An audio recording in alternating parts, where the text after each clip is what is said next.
ಈ ರೀತಿಯಾಗಿ ನೆಫ್ರೋಯೂರಾಲಜಿಯ ಡೈರೆಕ್ಟರ್ ಏನಿದ್ದಾರೆ ಅವರು ಮಾಡ್ತಾ ಇರುವಂತ ಬಹಿರಂಗ ಲೂಟಿಯನ್ನ ಪ್ರಶ್ನೆ ಮಾಡಿದ್ರೆ ಡಿ.ಕೆ. ಶಿವಕುಮಾರ್ ಅವರನ್ನ ಹೆಸರು ಹೇಳ್ತಾರಂತೆ.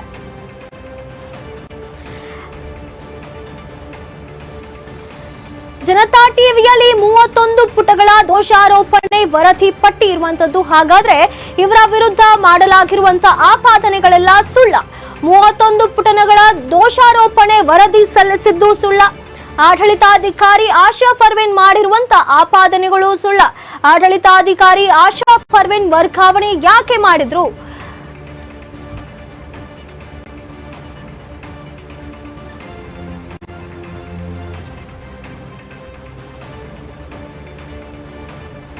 ಈ ರೀತಿಯಾಗಿ ದಕ್ಷ ಅಧಿಕಾರಿಗಳಾಗಿರುವಂತಹ ಆಶಾ ಪರ್ವೇನ್ ಅವರು ಸಲ್ಲಿಸಿರುವಂತಹ 31 ಪುಟಗಳಲ್ಲಿ ಇದರ ಬಗ್ಗೆ ಸಂಪೂರ್ಣವಾಗಿ ಮಾಹಿತಿಯನ್ನ ನೀಡಲಾಗಿದೆ.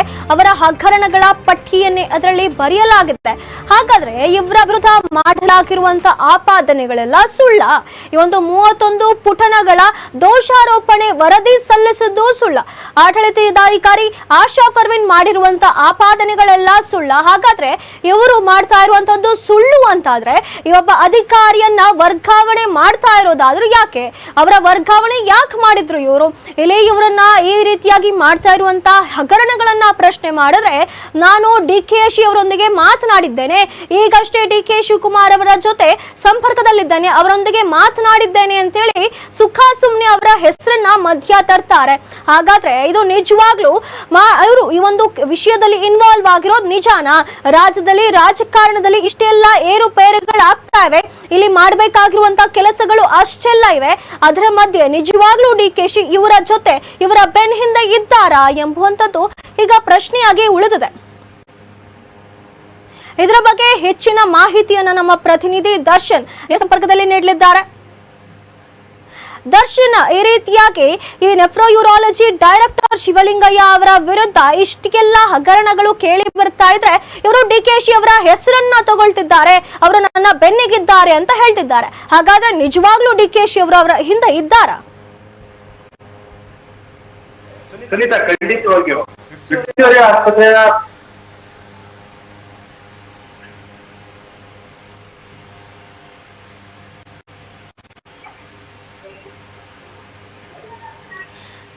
ದರ್ಶನ್, ಈ ರೀತಿಯಾಗಿ ಅವರು ಇಷ್ಟು ರಾಜಾರೋಷವಾಗಿ ಡಿ.ಕೆ.ಶಿ ಅವರನ್ನ ಹೆಸರು ತಗೊಳ್ತಾರೆ, ನನ್ನ ಬೆನ್ನಿಗೆ ನಿಂತಿದ್ದಾರೆ ಅಂತೆಲ್ಲ ಹೇಳ್ತಿದ್ದಾರೆ. ಹಾಗಾದ್ರೆ ನಿಜವಾಗ್ಲೂ ಡಿ.ಕೆ. ಶಿವಕುಮಾರ್ ಅವರು ಅವರ ಬೆನ್ನಿಗೆ ನಿಂತಿದ್ದಾರಾ? ಖಂಡಿತ ಸಂಜಿತ. ಏನಂತಂದ್ರೆ ವಿಕ್ಟೋರಿಯಾ ಆಸ್ಪತ್ರೆ ನೆಫ್ರೋಯೂರಾಲಜಿ ಡೈರೆಕ್ಟರ್ ಆಗಿರ್ತಕ್ಕಂಥ ಶಿವಲಿಂಗಯ್ಯ ಅವರು ಮಾಡಿರ್ತಕ್ಕಂಥ ಒಂದಷ್ಟು ಅಕ್ರಮಗಳೇನಿದೆ, ಅಂದ್ರೆ ಅವರ ಒಂದು ಅವಧಿಯಲ್ಲಿ ಏನೇನು ಅಕ್ರಮಗಳಿದೆ ಅದ್ರ ಬಗ್ಗೆ ಆಶಾ ಪರ್ವೇನ್ ಪುಟಗಳ ಒಂದು ವರದಿಯನ್ನು ಸರ್ಕಾರಕ್ಕೆ ಮತ್ತೆ ವೈದ್ಯಕೀಯ ಇಲಾಖೆಗೆ ಕೊಟ್ಟಿದ್ರು. ಅಂದ್ರೆ ಜನತಾ ಟಿವಿ ಒಂದು ಅಕ್ರಮಗಳೇನಿದೆ ಅಕ್ರಮಗಳೇ ಯಾವುದೇ ರೀತಿಯಾಗಿ ಅಕ್ರಮ ಆಗ್ಬಾರ್ದು ಅಂತೇಳಿ ಅದು ವಿರುದ್ಧವಾಗಿ ಸಾಕಷ್ಟು ಹೋರಾಟ ಮಾಡ್ತಾ ಬರ್ತಾ ಇದೆ. ಅದ್ರ ಜೊತೆಗೆ ಈ ಒಂದು ಅಕ್ರಮ ಅಂದ್ರೆ ಶಿವಲಿಂಗಯ್ಯ ಅವರು ವಿಕ್ಟೋರಿಯಾ ಆಸ್ಪತ್ರೆಯಲ್ಲಿ ಏನೇನು ಅಕ್ರಮಗಳು ಮಾಡಿದ್ರು ಮತ್ತು ಅವರ ಅವಧಿಯಲ್ಲಿ ಯಾವ ರೀತಿಯ ಒಂದು ಅಕ್ರಮಗಳನ್ನು ಮಾಡಿದ್ರು ಅನ್ನೋದ್ರ ಬಗ್ಗೆ ಒಂದು ಸಂಕ್ಷಿಪ್ತವಾದಂತಹ ವರದಿಯನ್ನ ಆಶಾ ಪರ್ವೇನ್ ಅವರು ಸರ್ಕಾರಕ್ಕೆ ಸಹ ಕೊಟ್ಟಿದ್ರು.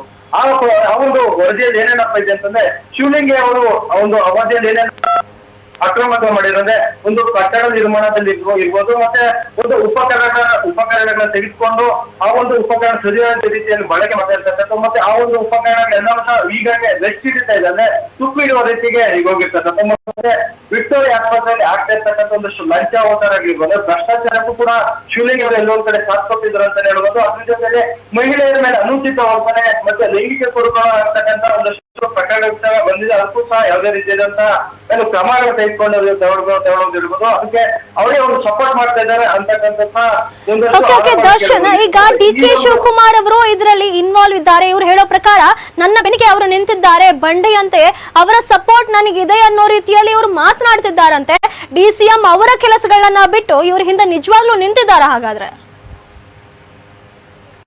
ಖಂಡಿತ ಇವೆಲ್ಲ ಅದೇ ಇದು ಹಾಸ್ಪಿಟಲ್ ಅಲ್ಲಿ ಆಗ್ತಾ ಇರ್ತಕ್ಕಂಥ ಒಂದಷ್ಟು ಅಕ್ರಮಗಳ ಬಗ್ಗೆ ನಮ್ಮ ಜನತಾ ಟಿವಿಯ ಒಟ್ಟಿಗೆ ನಾವು ಪ್ರಶ್ನೆ ಮಾಡಿದಂತ ಸಂದರ್ಭದಲ್ಲಿ ಅವರು ಮಾತನ್ನ ಹೇಳ್ತಾರೆ, ನನ್ಗೆ ಡಿ ಕೆ ಶಿವಕುಮಾರ್ ಅವ್ರು ಗೊತ್ತು, ನನ್ಗೆ ನನ್ನ ಬೆನ್ನ ಹಿಂದೆ ಡಿ ಕೆ ಶಿವಕುಮಾರ್ ಅವರು ಇದ್ದಾರೆ, ನನಗೆ ಏನಾದ್ರು ನಾನು ತಲೆ ಕೆಡ್ತಾರೆ, ಯಾಕಂತಾನೆ ನನ್ನ ಹಿಂದೆ ಡಿ ಸಿ ಎಂ ಆಗಿರ್ತಕ್ಕಂಥ ಡಿ ಕೆ ಶಿವಕುಮಾರ್ ಅವರ ಒಂದು ಕಟಾಕ್ಷ ಇದೆ ಅಂತಕ್ಕಂಥ ಒಂದಷ್ಟು ಮಾತುಗಳನ್ನ ಹೇಳ್ತಾರೆ.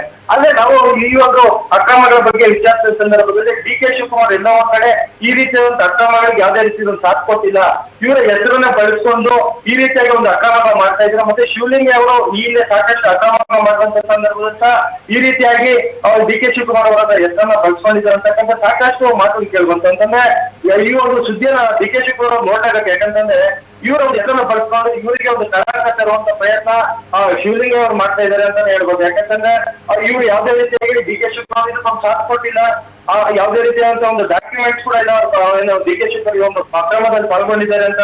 ಆದ್ರೆ ಶಿವಲಿಂಗಿ ಅವರು ಎಲ್ಲೋ ಕಡೆ ನಮಗೆ ಸರ್ಕಾರದ ಹಿರಿಯ ಅಧಿಕಾರಿಗಳು ಗೊತ್ತು, ಮತ್ತೆ ಉನ್ನತ ಸ್ಥಾನದಲ್ಲಿ ಇರ್ತಕ್ಕಂಥ ಒಂದಷ್ಟು ಏನು ಸಚಿವರು ಇರ್ಬೋದು, ಮತ್ತೆ ಡಿ ಸಿ ಎಂ ಅವರು ಇರ್ಬೋದು, ಅವರು ನಮ್ಗೆ ತುಂಬಾ ಚೆನ್ನಾಗಿದ್ದಾರೆ, ನನಗೆ ಏನಾದ್ರು ಕೂಡ ತಲೆ ಕೆಡಿಸ್ಕೊಳ್ಳೋದು ಅಂತಕ್ಕಂಥ ಒಂದಷ್ಟು ಮಾತುಗಳನ್ನ ಹೇಳ್ತಾ ಇದ್ರೆ ಈ ಒಂದು ಡಿ ಕೆ ಶಿ ಅವ್ರಿಗೆ ಎಲ್ಲೋ ಕಡೆ ಅವ್ರ ಹೆಸರಿಗೆ ಕಳಂಕ ತರ್ತಕ್ಕಂಥ ಮತ್ತೆ ಅವ್ರ ಕುರ್ಚಿಗೆ ಒಂದು ಎಲ್ಲೋ ಕಡೆ ಏನೋ ಒಂದು ಕುತ್ತನ್ನ ತಪ್ಪಿದ್ದಾರೆ ಅಂತಕ್ಕಂಥ ಅನುಮಾನಗಳು ಮೂಡ್ತಾರೆ. ಅದೇ ಡಿ ಕೆ ಶಿವಕುಮಾರ್ ಅವರು ಸ್ಟೋರಿಯ ನೋಡಬೇಕಾಗತ್ತೆ. ಇಂಥ ರೀತಿಯಾದ ಅಧಿಕಾರಿಗಳು ಇರೋದ್ರಿಂದಲೇ ಅವ್ರಿಗೆ ಎಲ್ಲೋ ಕಡೆ ಏನು ಒಂದು ಕಳಂಕನ ಉಟ್ಕೊಂಡು ಅವ್ರಿಗೆ ಮುಂದಿನ ದಿನಗಳಲ್ಲಿ ಮಾಡುವಂತ ರೀತಿ ನಿರ್ಮಾಣ ಆಗ್ತಾ ಇರುವಂತದ್ದು. ಸುನೀತಾ, ಧನ್ಯವಾದಗಳು ದರ್ಶನ್ ನಿಮ್ಮೆಲ್ಲ ಮಾಹಿತಿಗಾಗಿ.